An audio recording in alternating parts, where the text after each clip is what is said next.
Welcome to Season 3 of Anna and Selena's 15-ish minute coffee chat. We invite you to join our weekly real talk conversations with business gurus and entrepreneurs that share best practices, struggles, and a good laugh while we try, but fail, to keep it at 15-ish minutes.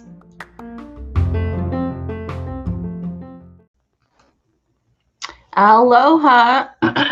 Excuse me. Welcome to our 15-ish minute coffee chat.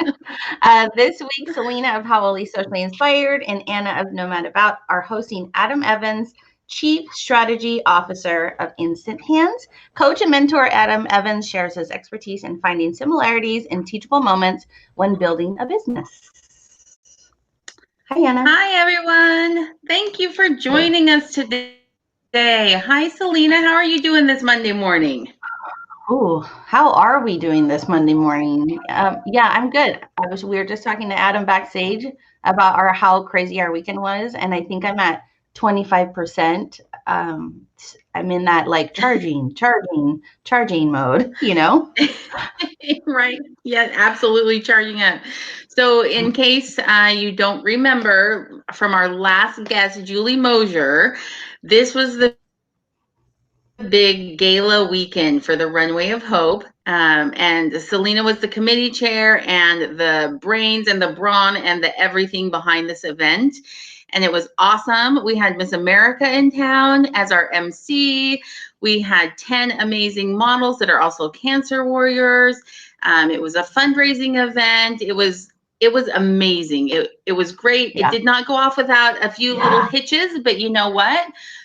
It's 2020. That's what we kind of expect to have happen a little tiny bit, right? I'm going to but overall, amazing. Yes. Oh, I'm double hearing myself. Do you hear me double hearing you?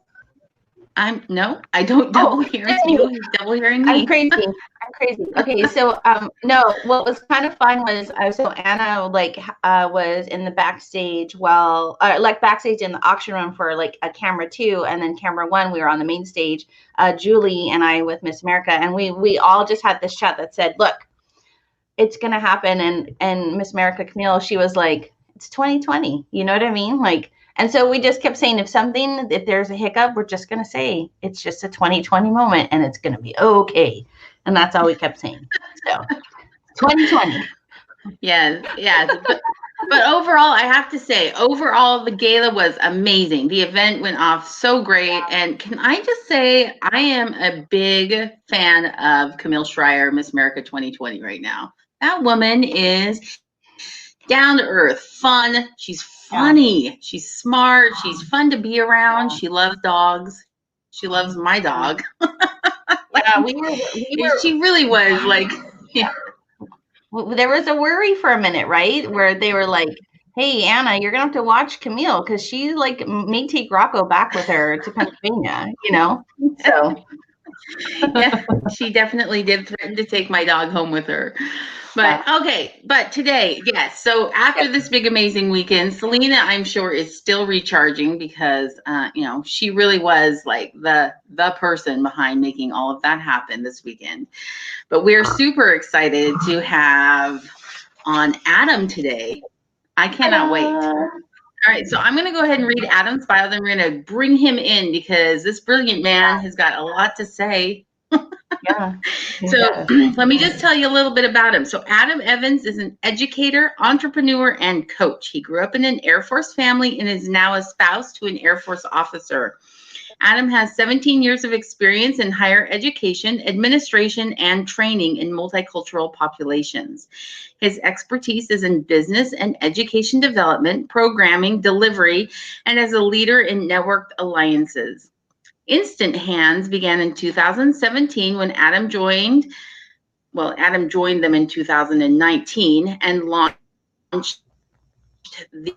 the Instant Hands app and has ever since been helping military families. So far, over $60,000 in extra income, and they've given back over $150,000 back to the community. So Instant Hands mission is rooted in the Air Force core values: integrity first, service before self, and excellence in all we do. Let's bring Adam into the stream. Good morning. Yeah. Yay. Monday. The way you talk me up, it's like, oh, I'm ready now. Who's this guy? Who are you? I feel like we should always have like confetti cannons the minute that our guests come. I love it. We're going to have to start sending them all glitter bombs, and we're like, okay, now open the envelope. As soon as we're done, they open it and it's like. Glitter. Glitter is the bane of my existence, believe it or not. That's one of those things that when I open a Christmas card, I see a lot of glitter in it. I'm like, oh, Merry Christmas. You're hysterical. Okay. Right after trash. Adam, we want to get the coffee cup selfie out of the way because it's our favorite part. Yeah. So let's quickly do a coffee cup selfie with Adam. On 3. You ready, Anna? 1, 2, 3. Wait, Anna's like, it's a morning. 1, 2, 3. I got it now. I'm there. Okay, we're done. Oh, Anna. I was like, the cup's on the wrong side. Wait, the handle's over here. Then there's a microphone in the way. I mean, it's a Monday morning. Whatever. Okay, so yeah. Look at Adam's cup. He is powering up and he is ready for the week. Okay. Are you a gamer, Adam? I'm a big gamer. I thought about it. I think it's because my dad was Air Force. And I think, when you move from place to place, I had my sister, no matter where you go, whether I liked it or not. And I had mostly liked it, if she's listening. I always had video games too, because you can play them. They were pretty much, child of the 80s. Those were coming into their own being. And so you move from place to place, and the BX carried the video games in the store. So that was kind of fun. It was a good bonding tool for me. But now I do a lot of research with video games. So that's where I've always been a gamer. I think there's a lot of opportunity in games. Yes. I 100% agree. I mean, this is not even like our topic, but I love that you just brought that up. No, my daughter is totally into in Minecraft, right? And how you just said that there's another element of it that helps them. And what I loved about Minecraft was that she literally in order to do this, you need this, and this elements in real life. So she's coming to me like, you need wheat, to build bread. And this is her at 5. And I'm like, oh, yeah. Okay. Yes. So. This is me at 38 was that I was looking at Minecraft. I work with quite a few of the execs at Microsoft. And they made that game available from an educational standpoint to so many people. But it's like the little stories that make your eyes open. And there was a room that was for parents created a specific Minecraft room for children who are on the spectrum. And they were all able to communicate with one another. And the way that communication just blossomed within that safe Minecraft space supervised by parents, it just blows my mind. And I've really lived by the Ready Player One mantra for my research. So I don't know if you've seen that movie or read the book, but it's a Steven Spielberg film, and they use technology to reach to different folks in a dystopia, right? So we were almost there this year. For sure. But I just love how they utilize technology in ways that make things accessible. So that's what I've really loved is with virtual reality and modified controllers. I know so many children that may just have different needs for the accessibility to, from color blindness to even just using a controller with one hand. And so I loved being a part of that research and, trying to bring the accessibility of gaming, especially from an educational front. Like you said, Minecraft, it's all about alchemy and putting things together. One equals what? And kids just it's like a language for them. So, definitely gamer, definitely level 40 Pokemon trainer, but I'm working on getting the next levels up. I'm sure you will. I love that you just, and me and my daughter loved that movie, by the way, and it was a good movie. Good. The book was even better. Oh, there's a book? I need to just. Really good. You're like, Adam's like, of course there is, Selena. There is a book. You said there is a book. Okay, Anna, Anna's going to describe to you our mental health barista thing that we like to do, and I'm going to bring it up. Yes. Yeah. So one of our very first guests on our show, Adam, was a mental health expert. She's a family therapist.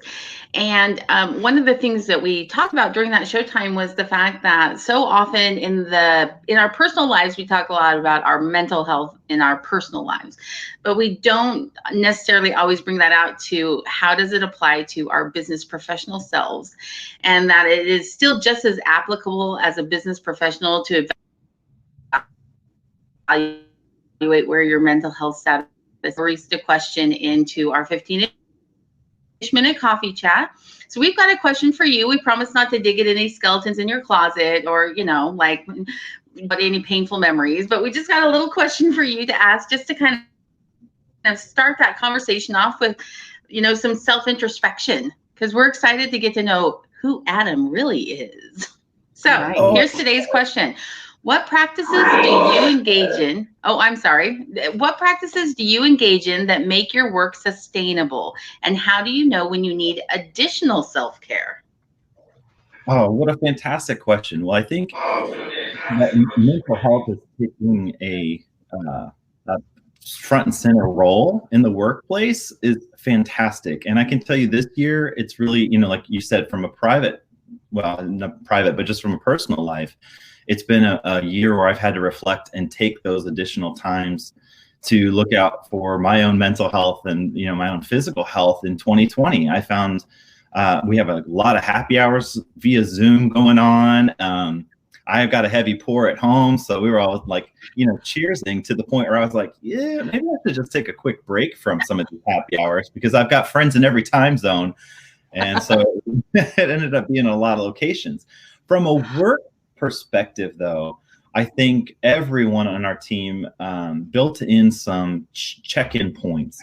I think it's these challenges that what do you do to make your work sustainable? I absolutely love what I do. So we gravitate towards these positive moments of like where we really make a sincere difference in somebody's life. And it's the whole reason we got into this workplace. And so I guess it's twofold. One, celebrating those moments where you're like, that's why we made this company. That story right there, capturing that story.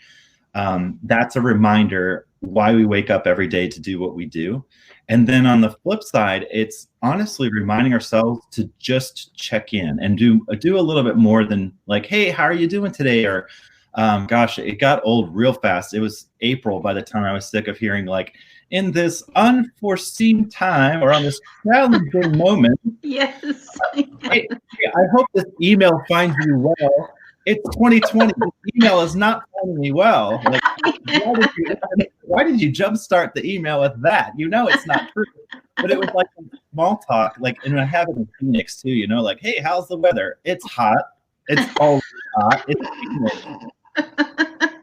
So I think being more intentional with how you need more self-care. When we check in with one another, it's like, what kept you busy this week? So a little bit deeper. It's still soft questions, still kind of setting the pace. Like it's Monday morning, we all kind of have to wake up a little bit. But like even in the routine of the week, just saying, hey, what kept you busy this week? What really motivated you? What really challenged you this week? And I know as a team, we've had conversations where we've reached out to one another and said things like, what's one thing I could do that would make your life a little bit easier this week? And those are self-check-in points of like, you then reflect and say, this stressed me out. Like this is a thing I am not looking forward to doing. And it could be something that I actually really enjoy doing. So it's easier for me to take it off their plate. Mm-hmm. And I think that caring nature builds a much better kind of personality within your company when you're sincerely reaching out to one another and not just so focused on, oh, here's the 5 things I have to get done. And oh, how's your life? Like, oh, okay, good to see you, Selena. Hey, you need anything? Yeah, because you get the tendency of being like the super host we were saying earlier, and our super host, and then you're like, no, I'm good, because we're used to being good. You're used to being. Yeah. We've got stuff to do. We're going to get it done mode. And you really do have to pause and just say, whoa, maybe I'm not good, and it's okay to say that, or maybe somebody could help me with this piece. So that you don't get overburdened, because it can burn you out, and then it starts burning out the people around you. So you got to be conscious of it. So that's why I love seeing questions like this, because we're talking about it instead of just charging through and pretending to be okay. Yeah. No, I love what you just said. And that's what you just, the last part you had just said is exactly why Anna and I wanted Lauren, our first guest, to kind of become part of this, like, all the time, because she had said, what's great. Yes, they have like those mental awareness months or week, but she goes, she had wished that it was like every day, you know what I mean? And Anna and I was telling Anna, I said, I feel it's so important that maybe we do start it with all our guests, so that we take that minute to pause for a second, right? And have that kind of a conversation, not like the, okay, when your brother hit you on the head when you were 3, like, not that, But I love that you say that check-in, because it is so important, and being like intentional with it and not wasting the time of just the fluff, right? Like, it was the word intentional that I really appreciated, and I liked the way you phrased it, because you didn't just, you said you still are asking those lighthearted questions, the how are you doing, but you're rephrasing it in such a way that makes people respond, instead of the standard blurt out, oh, I'm fine, because you're always fine, right? You don't want to be that burden. But if you say, hey, I can't remember the example you used, but something like, hey, what got you going this week? Or what stressed you out this week? Or like, that's a different question that really makes somebody pause and say, oh, well, this gala was a crazy busy. I love doing it, but boy, am I exhausted. And now you're really getting to like how the person really is feeling, which I just love that. Thank you, Adam. Good answer. Yeah. This is why he also is our leader. He's our chapter leader, and he's the leader. That's what I'm just gonna say. And he's Adam's the leader. Anna and I've talked about our AMC group that we're a part of, and Adam is like, he is like this amazing, like, boss guy that we love. Like, he won't like that word, but I mean, that's just like, and every time we have an interaction with him in our groups, though, he's always like positive, and he'll like, but when he asks you a question, he's legit, like, he's like staring into your soul, like, tell me how you are. You know what I mean? Not one of these, like, how are you? Are you doing okay? Like, he's so, anyway. Letting Siri just hit the buttons, or like auto finish my sentence. Hey, Selena, are you okay? Grocery DX commissary. Right. Yeah, send. Yeah. I love it. Good. Oh, all right. I've done 2 things at the same time. Yeah, that was I think that's so important that you ask. I think that's beautiful. And I'm sorry I didn't kick off with congratulations on the Runway of Hope event that you did do, because I saw it pop up on my Facebook all weekend long.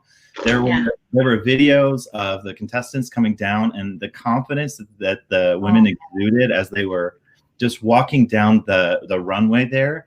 I thought that was absolutely beautiful. So no, and you know what, Adam, we also had actually, the military community was definitely represented in the models. We had Jacob Coombs, who is the son of Yvonne Coombs, who is Operation Deploy Your Dress founder, and she was one of our sponsors.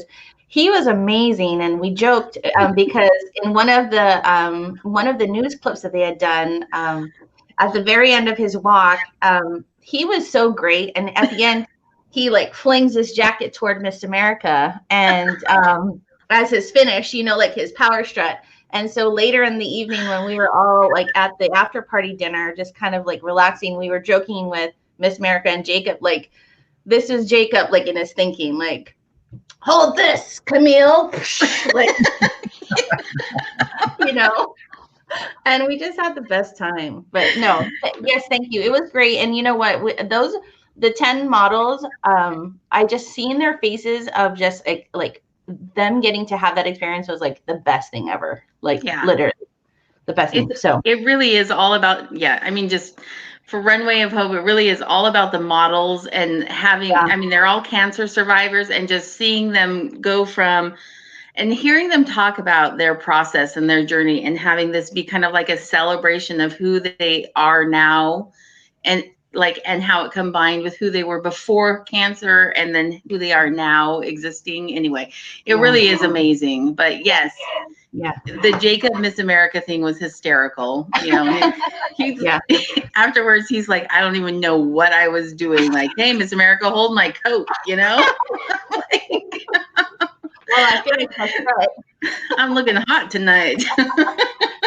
He was awesome. So, okay. So we're going to move on for a mental health question of the day. Let me introduce our topic today. So one of the things people listening may not know is that we don't actually tell our guests exactly what we're going to be talking about. We just kind of surprise them with it. After we get their bio, and Selena and I have many conversations about kind of who this person is to us, how we know them, what we have perceived from our interactions with them. And so for Adam, our topic today is hidden talents behind the scenes of entrepreneurship. And we chose this for a couple different reasons. We're going to get into that kind of with the questions.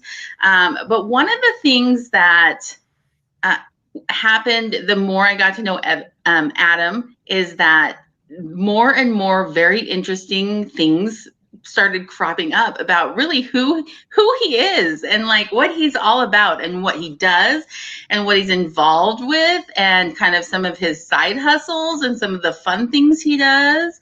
And it's like every time I talk to him, there's something new. And but at the same time, he's one of the most humble people in the room. He's the smartest guy, definitely in this StreamYard right now. But he's like the most humble guy in the room, and we're just so impressed with that. And it's really like this, like the more people get to know you, just continue these big surprises. And it's really these hidden talents, I would call them, putting people at ease and making them feel like $1 million and making them feel important to you, and just so many other things that are important when it comes to entrepreneurship. So that's our topic. That was a big, long explanation for what our topic title was. But before we get started on that, we wanted to do our toolkit. And our toolkit today it clearly has to be in the Instant Hands app, right? And specifically, we're going to be talking about the app. And this is an app, Adam, correct me if I'm wrong, but you created this app. Yeah, the Instant Hands, it was like in 2017, Sam Salaya and his wife, Anna Marie, were thinking about this concept. How could we create something that would make assistance around the home affordable and reliable? So, 2017, the two of them actually got together and put together some of those thoughts, and for 2 years really worked on this. And that was the only thing they were doing. So when we PCS to Luke Air Force Base, Instant Hands was listed on one of the display monitors in our fitness facility. And I don't think we mentioned this in the live chat, but I know we've talked about it in some of our other conversations. I fell into that same situation that my mom did 30 years ago as an active duty spouse, where you give up your career because your family PCSs. So I was a professor, full-time professor at a university. And at the time, in early 2019, the professor has to be in the classroom. So when I moved to Luke Air Force Base, I was looking for some part-time jobs just to make, we're used to having 2 incomes at home. So to make ends meet, I just thought, well, let me see if there's some small bits and pieces of work that I could do while I was looking for a full-time job. And then serendipity stepped in, and sure enough, Sam and I Sam, Anna Marie and I had a conversation where we realized we had a lot of people in common. And it led to me becoming a co-owner of this Instant Hands company. The app launched last October. So the app has been around just over a year, but I've definitely been a part of it since the app had launched. I was the first provider in the app because that was me stepping in, and basically I signed up as soon as I saw it to make a little extra money. And then once Sam and Anna Marie talked to me and, like you said, found out some of these hidden talents, definitely my Pokemon level was probably the number one of the list for why they brought me on board. But then it turned into a conversation of, hey, I actually teach entrepreneurship for the university. haven't been able to do that lately. I'd love to bring it to your company. And the conversations, got more in depth to the point where I became co-owner and also chief strategy officer for our company. So that's how it just, everything happens for a reason in my mind. And that was one of those, play by play, looking back, it was amazing how everything happened the way it was meant to happen. And we were able to bring Instant Hands to the market. That's awesome, Adam. Yeah. That's awesome. So for people who don't know what Instant Hands is, essentially, well, Adam, why don't you explain what Instant Hands is? You're going to do a better job than I am. Oh, no worries. So Instant Hands, we're a technology company, and what we do is we connect neighbors with neighbors, and that's our tagline, is neighbors helping neighbors. So what we're doing is bringing an application to something that's been around the armed forces for many, many years. We just didn't have an app for it. And that is, if you need help around the home, whether it be hanging Christmas lights right now, we see a lot of that, help with your yard work, maybe an oil change, walking your dog.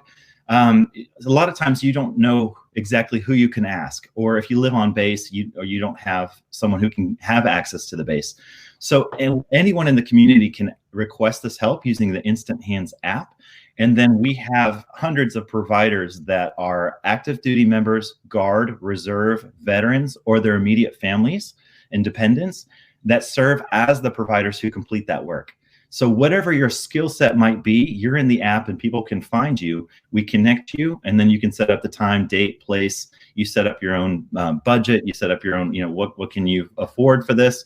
And since that work is being done by armed forces members and their families, you end up receiving help around the house that's affordable and reliable. And a lot of folks have access to the base. So that also takes, one more major challenge off the plate, because it might just be your neighbor down the street. But that's kind of been this, it's taken off. We've done so well in the time of 2020 that we've been very, very fortunate. We've got a very strong panel of advisors that really serve as the executives for this application. So it's been one of the top apps to come out of Phoenix in a very long time. And I'm thrilled that it's armed forces centric. This is for the members of the armed forces. So we're hoping to take a good chunk out of a lot of the challenges that are being faced by the community through this app.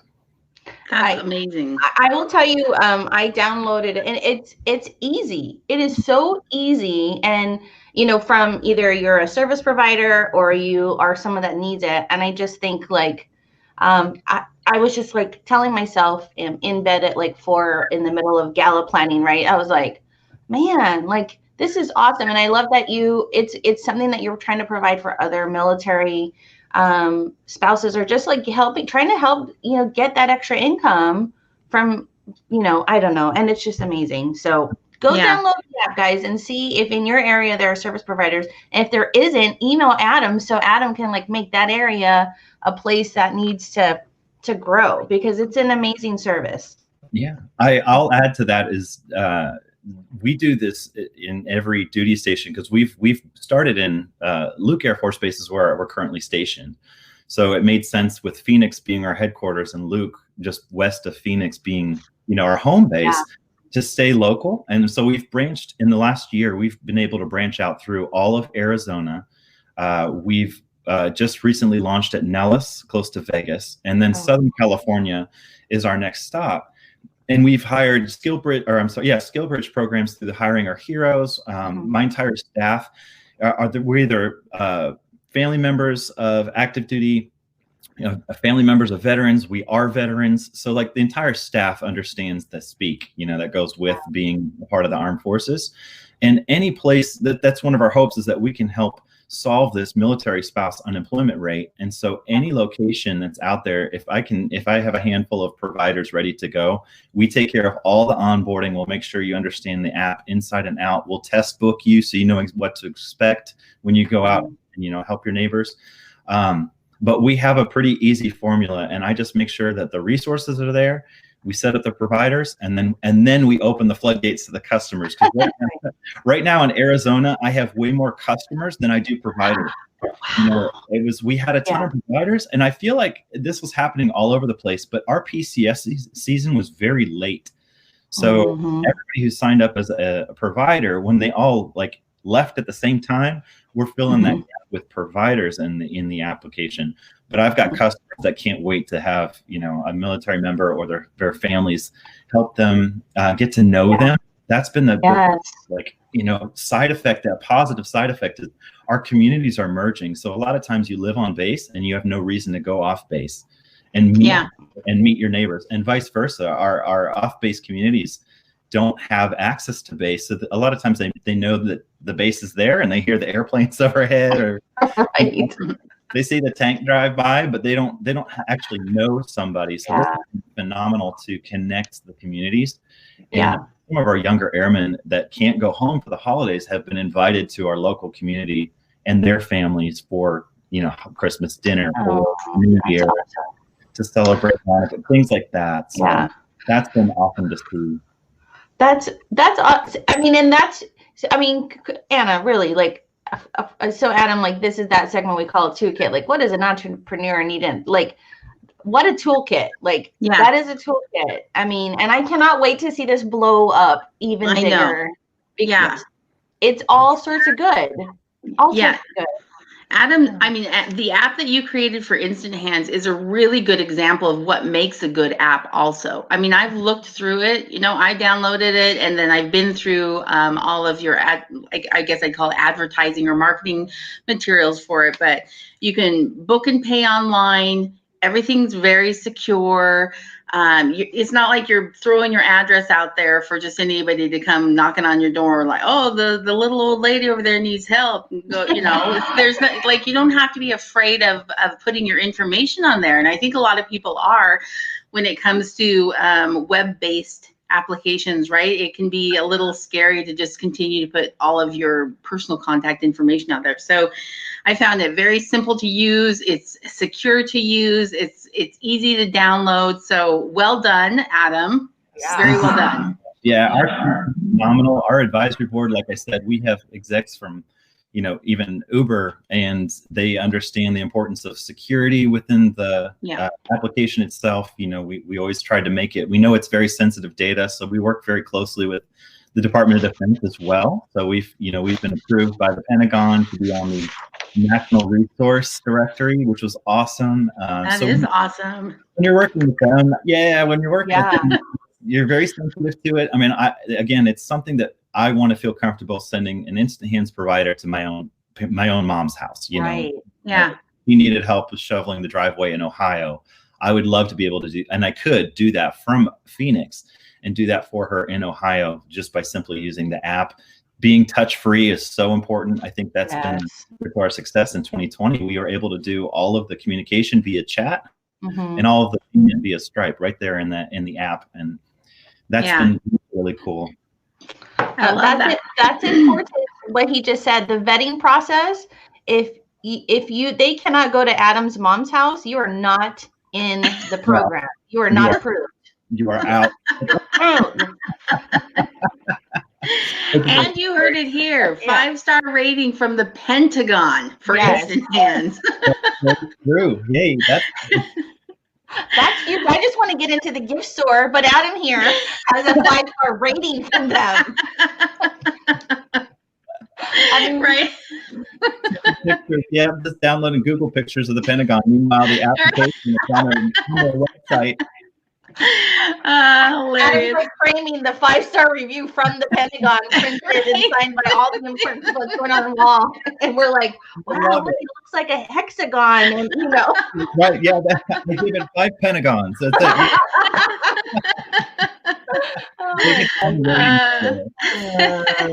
Okay. We're laughing being watched as we. Right. We just said the word Pentagon 10 times. This is absolutely being recorded somewhere now. Hello, Pentagon. I just got my little fall-off coffee cup. Just talking with Adam and Anna about applications to help other people. No coded talk here. I don't have the capacity to do coded talk. Oh, funny. All right, let's move on to our first question. Yes. All right. Can you believe we haven't even gotten to the first question yet, Adam? I love this. You've got all. Let's keep going. I know. He's like, oh, I see where the ish comes in for the 15. Like, ish. Got it. So, Anna. Okay, so Adam, our first question. So, I mean, I did this big long thing about why we titled this the hidden talents, right? Yep. So when we use those words and we're talking about entrepreneurship, what do you think of? Because you teach entrepreneurship. I do.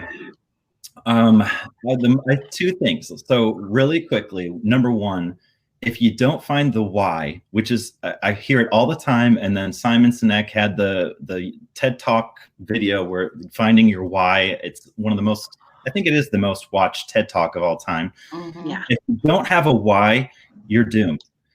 In 10 years, I've had thousands of business plans come across my desk, and everything from, hey, if I put my name in the middle of this flower and give you $200 and 8 of your friends do it, we could all be billionaires. Like, one of those schemes, and I've got to explain it. Like, no, that's mathematically bad. Like, don't do it.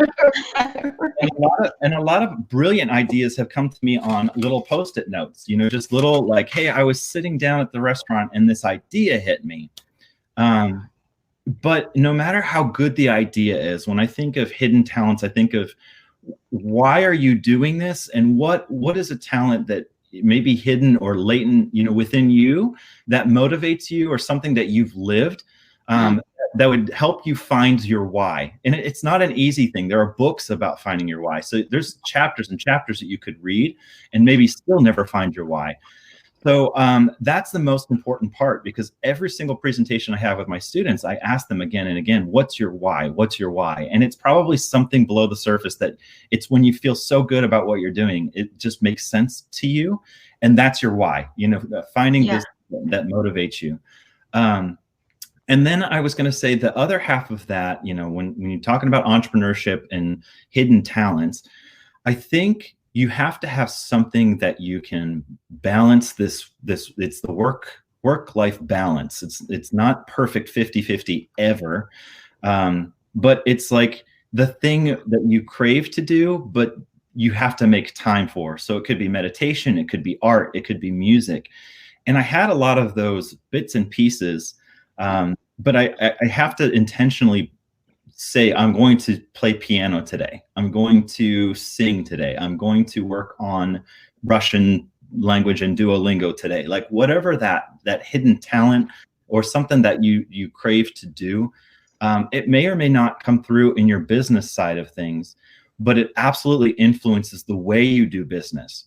So I find myself, I'm a musician. I found piano as a kid. I hated the lessons though, so I was terrible at it. I stuck the keyboard under my bed, and it didn't come back out until like a sophomore in high school.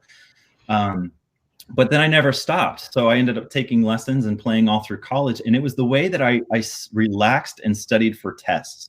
Like I would play piano to rest my mind, and then go back to studying whatever, calculus or whatever that I had that was terrible at doing. And I felt just like it was the best reprieve for me. And it stays with me. So like now I'm in business many years later, and if I need a break from the craziness of, just crunching numbers, or is this going to work, or I'm getting ready for a pitch, I can go downstairs and play on my keyboard. It's just like, it's a hidden talent, because I'll sit down at a piano, and we just did it for the Spouses Club on base. I sat down and played a little bit, and they're like, oh, I didn't know you could play the piano. I was like, well, I didn't really either. As he's doing that. Until I sat down, I just got it. Where they don't even look at the keys, and they're like, no, I don't really play, but know. Yeah, I had that knuckle song down pat. And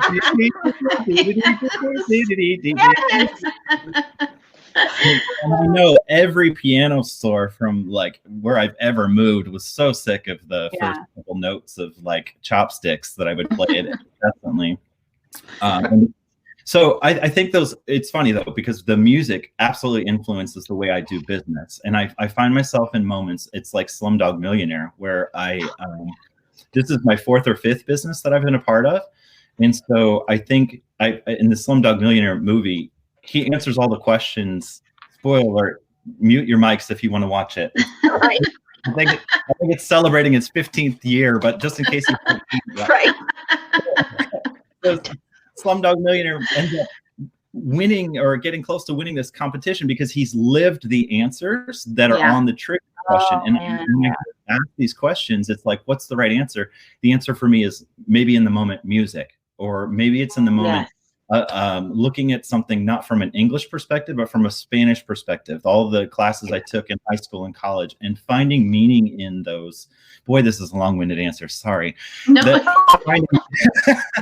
Finding it's perfect. Or I just learned that you're a piano aficionado, or whatever the word is. Anyway, go ahead. Yeah, so it's just like finding, like, if I think about, this happens to me all the time. If I don't know the word in English, I know it in Spanish. And then I revert back to try and find the closest meaning and say, oh, this way.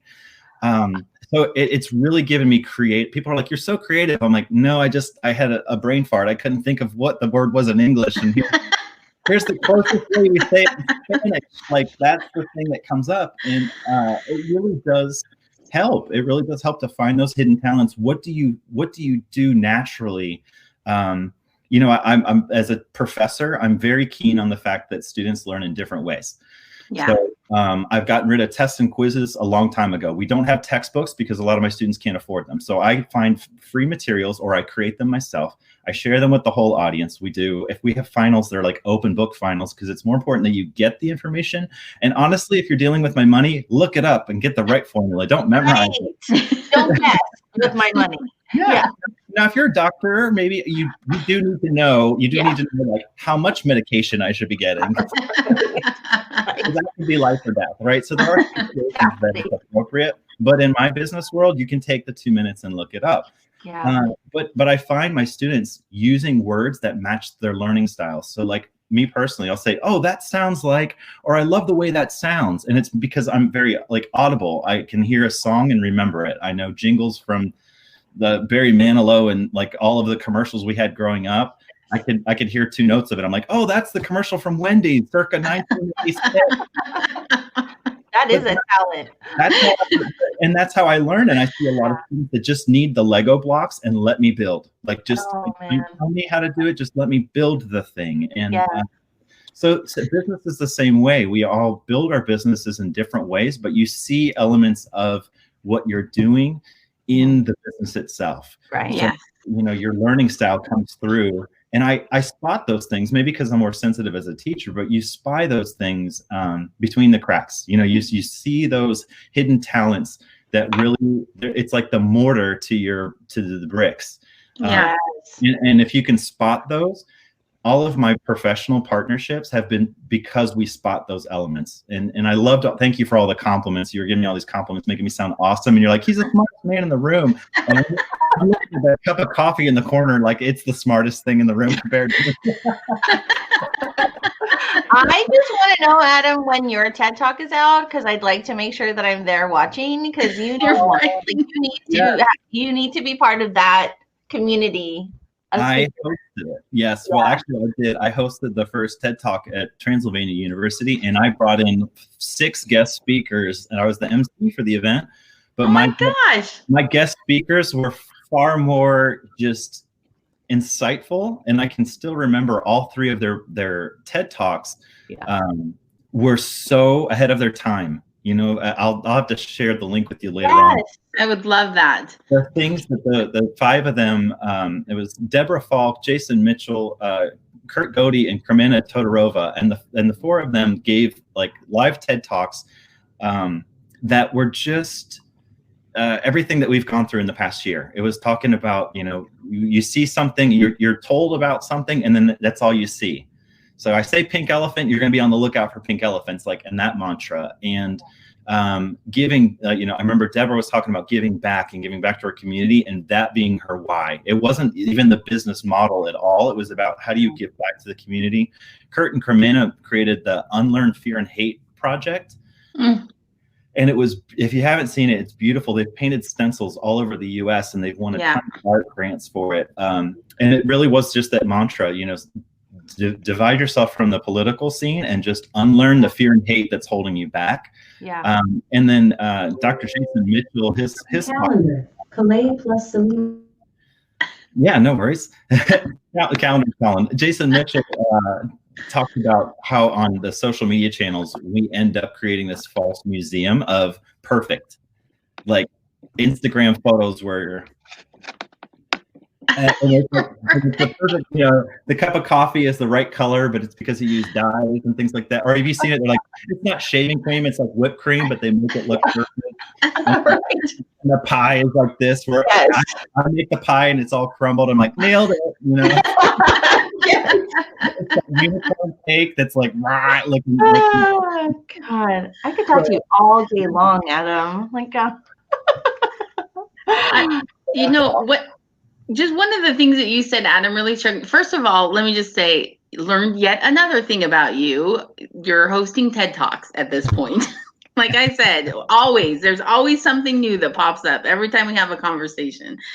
But I love that you're talking about just those things that aren't even part of the business world and how they influence who you are as a business person, whether you're an employee or whether you're an entrepreneur yourself, or whether you are an employee and have a side hustle. But little things like music, all those things that you grew up with, you know, I mean, I took Spanish I took Spanish all the way through college, right? And then I lived in Italy for 2 years, and now I can't speak a word of Spanish, but I can do the heck out of Italian, right? You know, but it's like all the Spanish left my brain.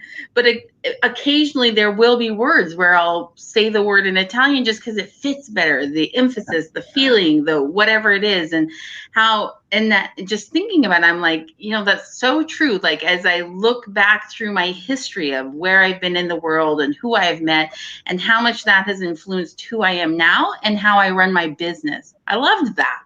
Yes. Like that. So, yeah. And you have to spot the relationship that you create, especially among like military spouses. I've noticed that relational piece is what opens the door. You know, the fact that there's certain things that everybody just kind of relates to, the boots on the ground, literally, like the stress and the jokes that have gone around, the memes about, oh, you know, like that we have to pivot in 2020. I've been pivoting more than the ballerina nutcracker my middle career. This is nothing. This is like a mission. Okay, right. We got this. Coffee. Right.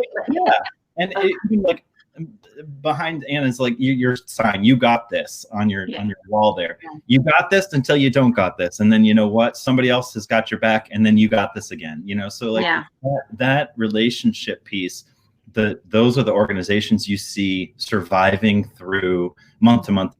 You know, it's kind of going back to that, I get 1,000 business plans a month as a professor from like the community and also from my students, because that's the practice in class, is to do this. One of the best things you can learn is that you're not meant to be an entrepreneur. And that you take those same tasks and then you find some method of living what you were meant to be, you know, getting to that actualization of yourself and doing it through being a follower, being a leader, being both, being a leader follower, being a follower leader. And maybe you're the vice president of a company that's already in existence, but you just weren't meant to create the business plan. Like, that's absolutely okay. And there's a place for you. Because entrepreneurship is challenging, and there's a lot of, I think, those hidden talents that prepare you for being in that uncertain world. It's high risk, high reward. It's a very unstructured time schedule. And I think those pieces all come together. And I know I find myself going like, yes, I can do this when I think about the aha moments and the impact that you have within your company. This kind of just segues perfectly into the second question, Anna. Like, I know. Can I ask it? I mean, absolutely. Yes. Okay.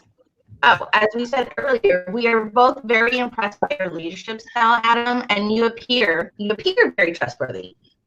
You are. But seriously, as a mentor, what's your approach to bringing out? Because just you talking about all the different things just led to this question, like, so fantastically. What would you say? Yeah, I love that. And especially since this year, thanks for that. It's this year of Netflix being that like dark twist at the end with someone evil, and everyone's like, "Oh, did you see that serial killer show?" You never knew. He was so nice. He speaks Italian and Spanish and plays Pokemon. Okay, honestly, this is not a secret, and I love. We're all in like AMC, and one of the things that I really love that I learned from AMC, I would say, is that stronger together. Like I always knew that, but we really live that when we're with that. Like we don't have secrets. I don't keep my business plan just to me. If you need it, it's yours. And so we have templates, and we put all of that together. The number one thing, stronger together, lesson to bringing out the best in somebody else is to listen. And it's honestly to listen and validate. I think the mentorship that never worked for me, and I told you, like you go to my class, and one of the best things you can learn in my class is not to put your house on the market so that you have a couple $1,000 to build your business if you weren't meant to be an entrepreneur. Like that's okay. Learn to not do that. But I've also kept a binder of like what not to do as a teacher, what not to do as a mentor, as a leader, like forcing people to follow you or forcing people to go way beyond their comfort zone versus challenging someone to grow into their potential. So one of the worst things I've seen from my mentors, and I've been assigned mentors. I wasn't always the brilliant, humble, and modest and perfect.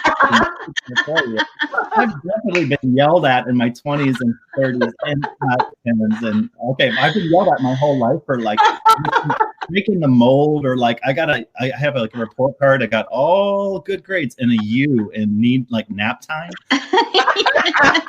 Why are we napping? There's Pokemon to catch. And so the mentor that didn't bring out the best in me at all, and in fact pushed me into my shell, was somebody who was opening up one of these self-help books and then prescribing me what he or she thought I needed to be, instead of listening or watching or validating the things that I was really doing well. And they never saw those. They didn't pay attention to those hidden talents. They didn't see the love languages, I guess, is a great way to describe it. Like I know my next door neighbor is brilliant at her love language is food. And so if she shows up with just a cake, that's her way of saying welcome to the neighborhood, but it's also her way of saying I love you. Yeah. And you see a lot of men, women, and everything in between. You see them want to give their love language to you, but we're not in a place to accept it because we're so worried about what we're doing next that you miss that moment sometimes. Yeah. So as a mentor, listen and validate. So like, you both have done a great job of that. I've shared my modest wisdom with you, and then you just like rephrase it in a way of, this is what I heard and this is what resonates with me. And so I think we're a mentor to each other in this forum, and I love that you set this up, and thank you again for having me. But it's one of those, you make me feel so validated by using my own words. And when I bring in guest speakers to my classroom, I take notes on everything they say. Whether or not it necessarily resonates, that's okay. It's just more of me being able to rephrase, I really liked this part, or this is what spoke to me. You're almost reverse mentoring them, because then they hear that good feedback of like, wow, you were listening, and two, I'm gonna use that in my next speech. Like the TED Talk's a great example of that. The rule on TED Talk, you give the punchline up front. In the first 30 seconds, you should know what the TED Talk is about. Otherwise, it's not really a great TED Talk. And they might not publish it on the TED website. But you give that part out, and the more you practice your TED Talk, the better it gets. So all those TED speakers are mentors to people who may never meet them. The TED Talk goes live, and you may, as a business owner, right now, something in this webinar may be said that speaks to a military spouse who feels completely alone on a duty station overseas, but it's what he or she needed to hear. And then they go back and they say, all right, that's what I needed to hear. I'm going to try that in my life. And that can be mentorship that's not so formal, but it's the same premise of listening, validating, sharing your truth, and just being willing to, I would say, just be flexible in how you define mentorship. It's something, especially now, that is very malleable. and really we have to be in the right place to receive mentorship. And 2020 has taken a toll on quite a few people. So going back to that mental health piece, make sure that you're on the same page before you start spouting these magic systems. Yes. Unless it comes from Adam. He's already vetted. He's been vetted. He's able to provide that. That's right. I'll work at my mom's house and do instant hand stabs.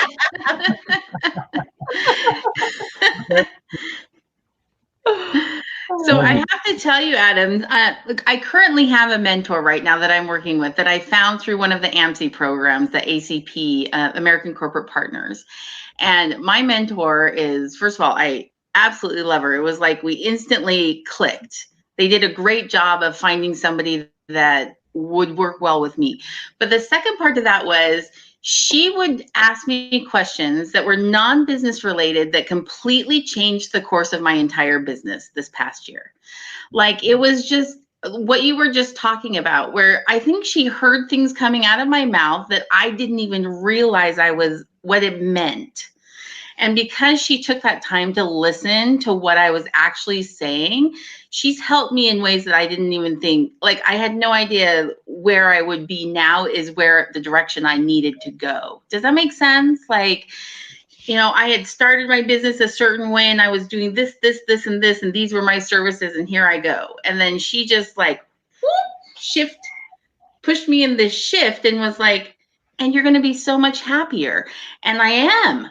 And it just was kind of one of those things where it just blew me away. But she totally practiced exactly what you were saying. Like as an entrepreneur, as a business owner, or even if you're like looking for employees, right? Talking to your employees, like that whole listening to what they're actually saying from who they are, not what you expect them to be or want them to be, is so important in terms of people flourishing with those hidden talents that they may not even know they have. That's the big thing, right? They don't even know this is a talent that's going to serve them well in their business. What a good mentor. And she's fantastic. I say that on two fronts because I say that on, and real talk. I've been to counseling this year, and I think, I put that out there all the time. It wasn't that I was feeling totally down on myself or really upset. It was just like a frustration. I think trying to get used to the active duty life is a big part of it. I think 2020 in general. And so in these counselor sessions, I've done a couple through, I think it was Military One Source. They set you up with a counselor. And I know quite a few people on base that do, like commanders and things. And we've had this honest talk of sometimes you just want to vent. Sometimes you just want to talk to somebody. It's not your spouse because they're like, okay, thanks for sharing that. Right. Yeah, no. So you can't treat your spouse. Like that's the rule. Whatever your skill set is, don't go to your spouse for that piece of it, but you still need it. And I would just vent, I would vent and vent and vent. And like you said, you don't want to necessarily go into a webinar and give your when I was 3, my ice cream spilled. I've done ever since. But it's good because I went back and I realized that I just kind of vented for an hour, and whoever was with me in the counseling session was like, yep, and just took really good notes and was able to reflect it. And when he told me back my own story, I was like, sounds right. Sounds like that's awesome. But it was not what I expected at all of a counseling session. I expected magic answers. I expected my mentors to come to me and say the answer is 7. And I'm like, oh, brilliant. Yes. I'm gonna make $1 million now. Yes. And I echoed what you just said in my job interviews. I would much rather in a job interview ask, as long as I can be fair and ask the same questions of everyone that applies, I would much rather know the last song, and this is dating me, but the last song you downloaded. So I guess it's now added to your Spotify playlist, or add it on YouTube, or ask Alexa to play, because that song choice told me way more about you than tell me a time when, if you rehearse that question 1,000 times to get it perfectly right using the STAR method. Yes. So I get that, I love that you would prepare for an interview, but I'd much rather throw you off and ask you one of those rando questions where it's like, if you were a cookie in a bakery, I always found those so awkward, right? Like I'd be like, I don't know, chocolate chip because I'm yummy. Like, what do you say to that, right? You're trying to come up with some deep meaning about chocolate chip cookies or oatmeal or raisin nut bran. It's crazy. I was asked that question in a like undercover boss like conversation, and chocolate chip because everyone loves me. Right. But the song conversation, like how cool, because just hearing, if you're open to all kinds of music and hearing about why, and music usually speaks to us, and just like I have different music for different moments. Yes. So I just want to cry. I put on This Is Us, and I have like the side and Adele and This Is Us together, and it's like, all right, there's my cry for the year. Like that's out. I won't cry ever again. That's it. I want to know, Adam, wait, I want to know what your angry music is. What's your angry music? Where do you clean the house to when you're really upset? Yeah, when you're like, I got to get this done. It's my dance music. I love the dance stuff. I really skipped that stage where you're like, that's so like me. I'm gonna. But I hear it all the time because our gym plays it. So like, I get it. I get like the pump for it. But I'm much more the like, boots and socks. Just because it's happier, and that's the kind of music like that I would also like make. And so I like the feeling of, I think I was born in the Studio 54 era, minus I would love to just, I love that roller skating rink in surfing. And just there wasn't really, I mean, you weren't literally not going anywhere. I was going in circles, but the music was played, the lights were on. My cousins and I could get into the roller skating rink for like $3. And that's like a really happy memory. So some of those like disco era, I love that the 80s are coming back in the pop music. Yeah. So Blinding Lights is amazing. Sia's got a song called Let's Love. And it's just very like 80s. I liked those 80s hairband like kind of music. So I'm glad. I have two things for you, Adam. The very MC thing when we can all get together is going to be at a roller rink, and we're going to let's rock it. When we can all hang out, because how fun would that be? Hosted by Adam, will make it rock. And then two, I just want to throw this out when you had mentioned about counseling. I'm also an advocate for counseling, and I go whenever I can because I need it.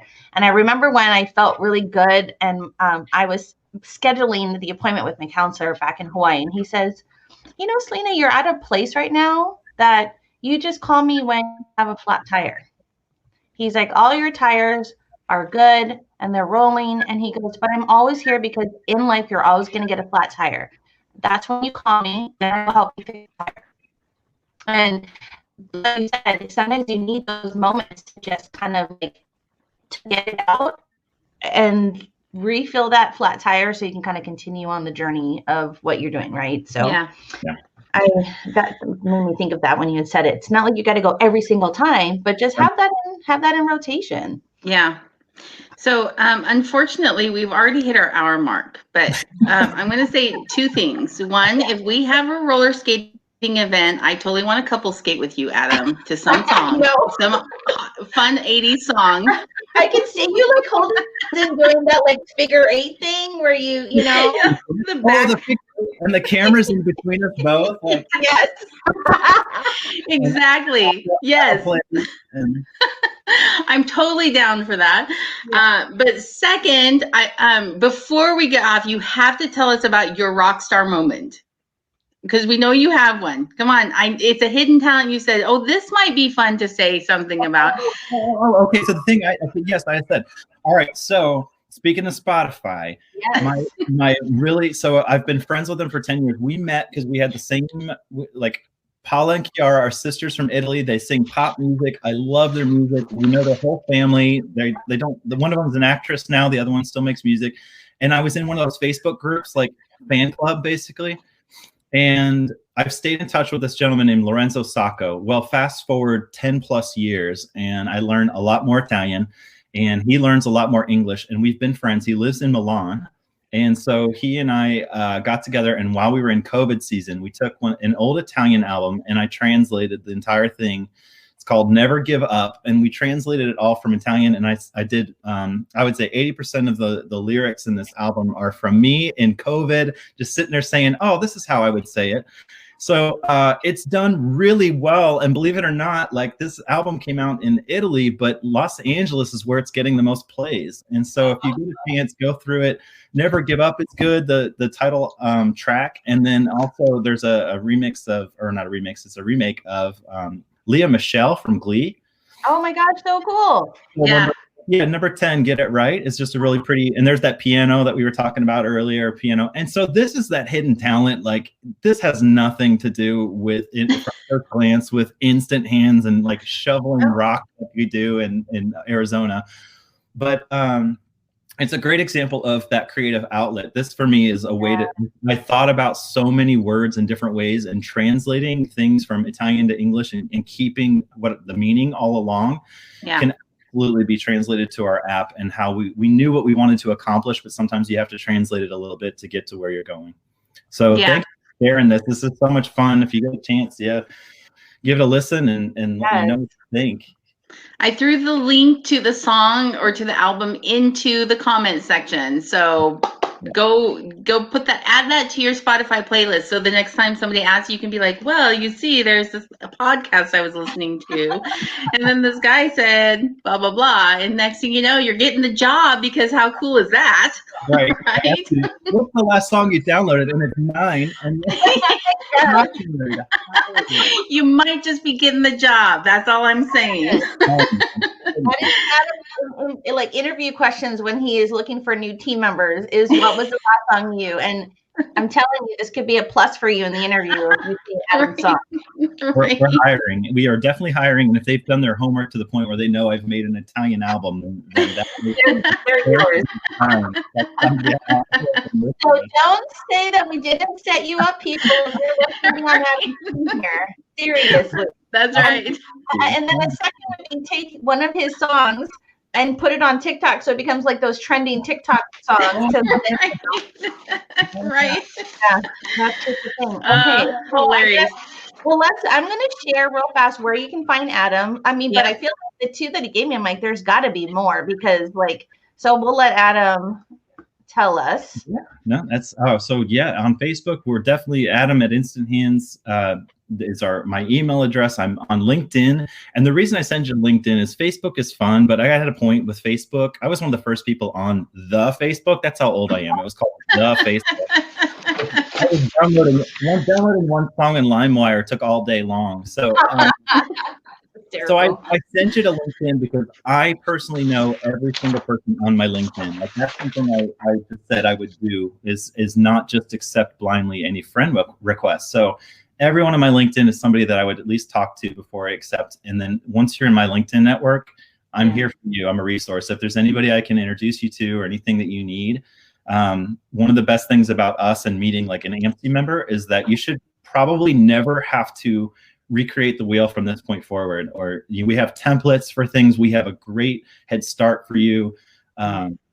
It's a beautiful network, and we're all in it to help one another and support one another when we need it. So anything, I think those are the 2 best, but yeah, you're welcome. I'm on Facebook. I'm not very good at Instagram. The Snapchat, I thought that was just for nudes up until recently. I didn't know you could like see anything else out. So I wasn't getting any. I'm totally disappointed. Deleted that one. But yeah, I'm sure there's, you said TikTok. There's probably something else that's even better than that the kids are using, that the minute I say it, they'll stop using it. They're like, oh, we used the Bamarama, but not until Adam said it. Now it's not cool anymore. Almost 40-year-old Pokemon trainer, so forget that. On it. It's like on Facebook, posting on your wall, like, call me. Hilarious. That is hysterical. Okay, I mean, Anna, we're at the end of the show, and we're at the end of the show. Yeah, so I'm gonna ask everyone to do us a favor. Tell us a hidden talent that you have that helps you in your business or your profession. Post it in the comments. Tag us on it. Do a post about it. This is like we're taking the heat off you, right? We're giving you one social media post you can do this week. Right now, this question. And that just helps people know your why, behind why you're doing what you're doing. Like the very first conversation topic we had with Adam. What is your why? What's your hidden talents? How does it apply to your business? Second, of course, you can find us on Facebook. FaceTube, you know, FaceTube, YouBook, whatever, all those things, that the TikTok, you know. Whatever the banner here says, find us there, people. Yeah, favorite podcast platform. We upload them a few days after we do this live broadcast. So you can find any of our past shows, or you can replay and watch Adam and laugh along with us hysterically over and over and over again, as many times as you want. And then last but not least, next week we are bringing on guests. Yeah, right. Yes, if you watch our podcast 4 times, we might even send you like a sticker or something. I don't know. Yes. Look, in my not spare time, I got. Wow. We made a little sticker that we're going to start sending to all of our guests. Yeah. So but just to say thank you. But my family member drew this, and I'm so incredibly grateful for the art that Kai did. Anyway, but yes. We'll highlight that next week. So okay, just to close out the show, next week our guest is Jordan Blair. Jordan is he's a content creator, has been doing it for years and years and years, but he just recently decided to scrap it all, and he's doing something he calls Wear In, and it is a passion project, and whatever he feels like is what's going to go. And it's kind of a unique, very interesting way to do your thing. So we're excited to talk to him about his process and kind of what he's doing. And it's if nobody likes it, oh well, I do. I love it. It's me. So we're excited to have him on. Yeah, exactly. Okay, Adam, thank you. So fun today. Anytime you want, we don't even have to go live. We can just hang out like this. Yes. I would love it. I really appreciate you having me on here. I love seeing the comments in here. So thank you to everybody that tuned in today. I'm really excited, and I'm serious to all of your content listeners. If there's anything I can support you, if you even just want to call and vent, let me know. I'm here for you. And that's awesome. Yep. I'm going to be like, Adam, a little bit, Adam, fix it. The halo is, you just got to fix it a little bit. It's actually nighttime here. This is fun. Oh, yeah. Oh my gosh. All right, you guys, thank you so much for hanging. Yes. Thank you for hanging out with Adam and Anna and I today. We had such a fun show. And we will see you next week. And Adam, thank you again from Anna and I. Big, big hugs, and we'll see you backstage. Yeah. Anytime. Bye, everyone. Bye, everybody.